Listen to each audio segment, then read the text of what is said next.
کا شکریہ.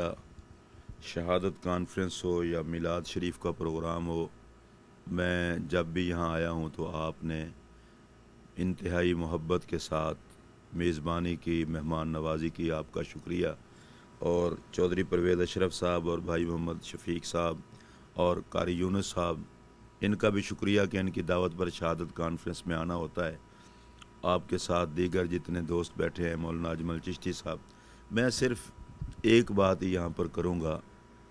ہم جس پاک نبی صلی اللہ علیہ وسلم کے امتی ہیں، ان کا خاص وصف یہ ہے کہ وہ تمام جہانوں کے لیے رحمت ہیں.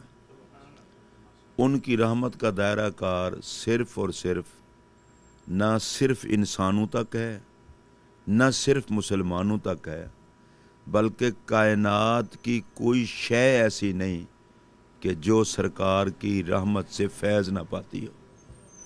سب سے پہلی بات تو ہمیں اپنے ذہن میں یہ رکھنی چاہیے کہ ہم رحمت للعالمین کے امتی ہیں. ہم جہاں پر بھی رہیں، جس ملک میں مرضی رہیں، اس میں ہمیں اپنا تشخص اجاگر کرنے کی بجائے ہمیں اپنے پاک نبی کی وہ رحمت کے میسج کو عام کرنا چاہیے.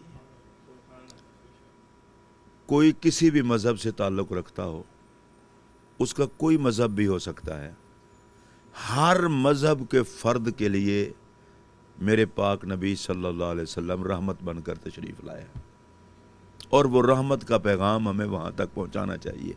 میں بطور خاص یہ کہنا چاہوں گا ملک صاحب، یہاں ہم جتنے لوگ آئے ہیں، آپ لوگ موجود ہیں. اب آپ لوگوں کو یہاں کی نیشنلٹیاں مل چکی ہیں. یہ آپ کا اپنا ملک ہے. امریکہ میں آپ سیٹل ہیں، آپ کا بالکل اپنا ملک ہے، آپ کا اپنا وطن ہے. اس میں آپ کو بالکل اسی طرح کا کردار ادا کرنا چاہیے جس طرح کا کوئی بندہ اپنے گھر کو سدھارنے اور سنوارنے میں کردار ادا کرتا ہے. اسلام چونکہ ایک ایسا دین ہے جس کے اندر انسان کے پیدا ہونے سے لے کر فوت ہونے تک ایک پورا ضابطہ، ایک نظام موجود ہے، اور اس کو میں بڑی سادگی سے عرض کروں گا. سب سے پہلی بات میرے آقا کی تعلیمات میں یہ ہے، بہترین آدمی وہ ہے جو دوسرے کو نفع دے. آپ اپنی زندگی میں پہلی چیز یہ لائیں کہ آپ سے کسی کو نفع ہونا چاہیے، نقصان نہیں ہونا چاہیے. آپ سے کسی کو سکون پہنچے، دکھ نہ پہنچے. دوسری چیز جو اسلام کی بنیادی چیز ہے وہ ہے، رسول اللہ علیہ السلام نے فرمایا، صفائی اور طہارت ایمان کا حصہ ہے. مسلمان جہاں رہتے ہیں، جس ماحول میں رہتے ہیں، وہ صفائی اور ستھرائی کا اس طرح خیال رکھیں کہ ان کو کسی کو کہنا نہ پڑے، بلکہ لوگ اگر ان سے پوچھیں کہ آپ یہ محلے کی، گلی کی، گھر کی، لباس کی، جہاں رہتے ہیں اس جگہ کو اتنا صاف ستھرا کیوں کہتے ہیں، رکھتے ہیں، تو انہیں کہنا چونکہ سرکار نے اس کو ایمان کا حصہ قرار دیا ہے، اس لیے ہم گلی، محلہ، سڑک، ملک، گھر اور اپنے ظاہر اور باطن کو اس لیے صاف رکھتے ہیں. دوسری چیز، رسول اللہ علیہ السلام کا ارشاد گرامی ہے کہ بندہ اچھا وہ ہے جو اپنے ہمسائے کا خیال کرے. آپ جس جگہ پر رہتے ہیں، آپ کے رہنے کا انداز امن و سکون کا ایسا ہو کہ ساتھ والے ہمسائے کو کبھی شکایت نہ کرنی پڑے، اور وہ یہ سمجھے کہ کتنی مہذب قوم ہے 14 صدیاں گزرنے کے بعد جو اپنے پاک نبی صلی اللہ علیہ وسلم پہ ارشاد پر عمل کرتے ہوئے آج بھی کسی کو دکھ نہیں دیتے. اور تیسری اہم چیز، آپ لوگ صرف یہاں روزی کمانے نہیں آئے. اللہ نے آپ کا رزق امریکہ میں لکھا ہے، عزت سے آپ کما کھا رہے ہیں. اس سے ایک اور کام بھی ہے، آپ اپنے آپ کو اسلام کا سفیر سمجھیں، اسلام کا مبلغ سمجھیں. اور اس تبلیغ کے لیے کوئی عالم اور خطیب اور پیر صاحب ہونا، تقریر کرنا ضروری نہیں.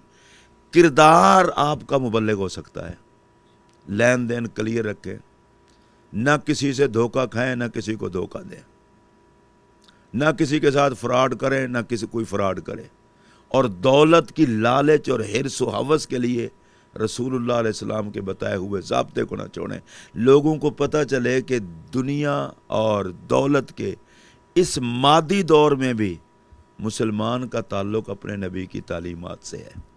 میں یہ سمجھتا ہوں کہ ہر مسلمان، چاہے وہ ٹیکسی ڈرائیور ہے، چاہے وہ کسی جنرل سٹور کا مالک ہے، چاہے وہ فیکٹری کا مالک ہے، یا جس طرح آپ یہ کمیونٹی سینٹر چلا رہے ہیں اور ملک صاحب اور دیگر لوگ عوام کی خدمت کرتے ہیں، ہر جگہ پر بیٹھ کر دین کی تبلیغ کی جا سکتی ہے، اور یہ دین کی تبلیغ غیر محسوس طریقے سے ہو. لوگ دیکھیں آپ کو اور دین سے پیار کرنا شروع کر دیں. ہم لوگوں کو مسائل بتا کر لوگوں کو دین بتاتے ہیں. اب اس کا مسئلہ کیا ہوتا ہے؟ لوگ کہتے ہیں یار یہ جس دین کی بات کرتے ہیں وہ لوگوں میں نظر تو نہیں آتا. آج اگر اسلام ہم اپنے اوپر نافذ کر لیں تو لوگ ہم پر اسلام کی حکومت کو دیکھ کر رسول اللہ کے امتی بننا شروع ہو جائیں گے. ابھی محسن بھائی کہہ رہے تھے کہ وبا کے حوالے سے دیکھیں، نبی پاک علیہ السلام کا ارشاد گرامی ہے، جہاں وبا آ جائے وہاں سے کوئی باہر نہ جائے، اس لیے کہ اللہ تعالیٰ کی اجازت کے بغیر کوئی وبا کسی کا کچھ نہیں بگاڑ سکتی. تو اس جگہ کو چھوڑنا نہیں چاہیے. اور جہاں آئی ہوئی ہے وبا تو باہر سے خواہ مخواہ وبا والے علاقے میں آئے کوئی نہ، کہ وبا کیا کر لے گی. آج آپ دیکھ لیں میرے پاک نبی کا وہ ارشاد حکومتوں کو لاک ڈاؤن پہ مجبور کرتا ہے. یہ لاک ڈاؤن کا مطلب ہی وہی ہے کہ باہر سے کوئی آئے نہ، ادھر سے کوئی جائے نہ. تو یہ میرے پاک نبی نے بہت پہلے بتا دیا تھا کہ وبا نقصان دہ نہیں ہے. آپ جگہ چھوڑ کے جائیں گے تو اس کا مطلب یہ ہے کہ اگر آپ کی موت لکھی ہے تو آپ بچ جائیں گے، بچ تو سکتے نہیں، لہٰذا ادھر ہی رہیں. اور پھر دوسری بات یہ ہے کہ اگر آپ وبا زدہ ہیں تو کسی اور علاقے میں کیوں جاتے ہیں. اور باہر والوں کو کہا کہ آپ اتنا بھی دلیر نہ بنیں، ادھر وبا ہے تو آپ ادھر ہی آ جائیں. تو آج اس تصور نبی پاک علیہ السلام پر دنیا چلی ہے. جہاں جہاں لاک ڈاؤن لگا ہے، نظریہ ان کا کوئی بھی ہو، وہ انہوں نے وبا پہ کنٹرول کیا ہے. تو بلا تفریق کے مذہب ہر کسی کو سہارا تو محمد عربی کے فرمان نے دیا ہے. تو میں آخر میں ملک صاحب آپ کا شکریہ بھی، آپ کے سارے دوستوں کا، علامہ اقبال کمیونٹی سینٹر کے دوستوں کا، شہادت کانفرنس کی انتظامیہ کا شکریہ ادا کرتے ہوئے میں یہ گزارش کروں گا، یہاں آپ پیار، محبت، الفت اور امن جس کا درس میرے نبی نے دیا. سرکار تشریف ہی دنیا سے دہشت گردی کے خاتمے کے لیے لائے تھے، بد اعتقادی اور بد عملی، لوٹ کھسوٹ کے خاتمے کے لیے تشریف لائے تھے. آج مسلمان کو چاہیے کہ اپنے نبی کی وہ اسلامی تعلیمات کی عملی تصویر بن کر اپنے آپ کو بھی سرخرو کرے، اور اس کے وجود سے اسلام کی خوشبو آنی چاہیے. اللہ تبارک و تعالی مجھے بھی اور آپ سب کو سرکار کے دین پر عمل کی توفیق عطا کرے. ملک صاحب آپ کا، آپ کے دوستوں کا بہت شکریہ. اور میری یہ دعا ہے، امریکہ ہو، یورپ ہو، یو کے ہو، اب آپ لوگوں کے لیے یہ دیار غیر نہیں ہے. آپ کے پاس نیشنلٹی ہے، آپ یہاں صاحب جائیداد ہیں، آپ کو یہاں حقوق حاصل ہیں. آپ کا اب یہ اپنا ملک ہے، اور آپ اس ملک میں بھی اسی طرح رہیں جس طرح کوئی اپنے ملک میں رہتا ہے. آپ یہاں اچھے سے اچھا کاروبار کریں، اس ملک کی ترقی میں بھی آگے ہاتھ بڑھائیں، تاکہ یہاں کے لوگوں کو محسوس ہو کہ ہم نے مسلمانوں کو یہاں جگہ دی ہے. تو وہ صرف اس لیے نہیں ہے کہ ادھر سے کمائیں اور پاکستان لے جائیں، بلکہ وہ کہیں پاکستان بھی ان کا گھر ہے، یہ بھی ان کا اپنا گھر ہے. اب آپ کی کسی کی دوسری نسل ہے، کسی کی تیسری نسل ہے، لیکن رہیں جہاں مرضی رہیں اسلام کے سفیر بن کے. اپنے بچوں کو مسجد کا واقف بنائیں، 5 وقت کی نماز کی پابندی کریں، اور بچوں کی گھٹی میں یہ ڈال دیں بات کہ ہم لڑنے والے نہیں ہیں، ہم امن کی بات کرنے والے ہیں. اور رسول اللہ علیہ الصلاۃ والسلام کے دین کی خوشبو اور دین کی باتیں تقریر کی بجائے ہماری عملی تصویر سے ظاہر ہوں. حضرت خواجہ غریب نواز اجمیری تشریف لائے تھے بر صغیر پاک و ہند میں، 90 لاکھ بندوں نے کلمہ پڑھا تھا. تو ان کے کردار کو دیکھ کر اسلام میں حسن ہے، پر جب ہم لوگوں کو بتاتے ہیں اسلام یہ کہتا ہے، یہ کہتا ہے، وہ کہتے ہیں پھر وہ اسلام کس بندے میں ہے. جس دن وہ اسلام عملی طور پر ہم میں نظر آئے گا تو لوگ اسلام سے بھی پیار کریں گے، مسلمانوں سے بھی پیار کریں گے. اللہ کرم فرمائے۔ وآخر دعوانا